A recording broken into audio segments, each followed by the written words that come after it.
মেয়েদের আসলে জীবনে কিছু একটা করা অবশ্যই দরকার,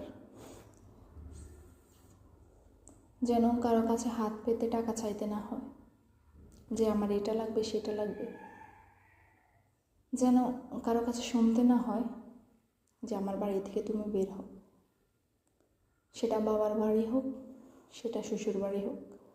মেয়েদের নিজস্ব কোনো বাড়ি হয় না। মেয়েদের সর্বপ্রথম যেটা দরকার সেটা হচ্ছে পড়ালেখা করে নিজের জীবনকে নিজে সাজিয়ে তোলা। কিছু অবশ্যই করা দরকার, না হলে মেয়েদের জীবন বৃথা। মেয়েরা হাত কোনো কিছু লাগলে মেয়েদের বলতে হবে আমার এটা লাগবে আমাকে টাকা দাও, আমার ওইটা লাগবে টাকা দাও।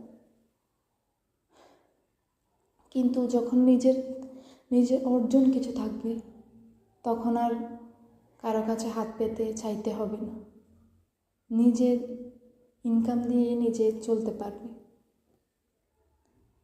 আমরা মেয়েরা সারা জীবন বাবার বাড়িতে থাকি, সারা জীবন না, বাবার বাড়িতে বাবা লালন পালন করে, শ্বশুর বাড়ি পাঠায়, ওখানে অসুস্থ হলে বাবার বাড়ি, প্রেগনেন্ট হলে বাবার বাড়ি।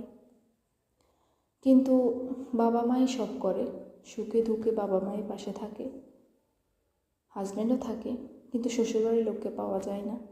কিন্তু ওই মা বাবার জন্যই আমরা কিছু করতে পারি না। মেয়েরা, বিশেষত মেয়েরা, আমরা কিছুই করতে পারি না। কারণ আমরা করবো কী দিয়ে? আমরা নিজেরাই তো আরেকজনের উপর নির্ভরশীল।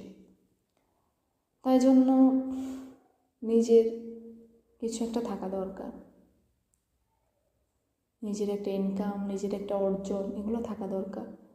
তা না হলে শেষ বয়সে মা বাবার মুখের দিকে তাকিয়ে শুধু কান্না আসবে, কিন্তু তাদের জন্য কিছুই করতে পারবো না। অবশ্যই দরকার।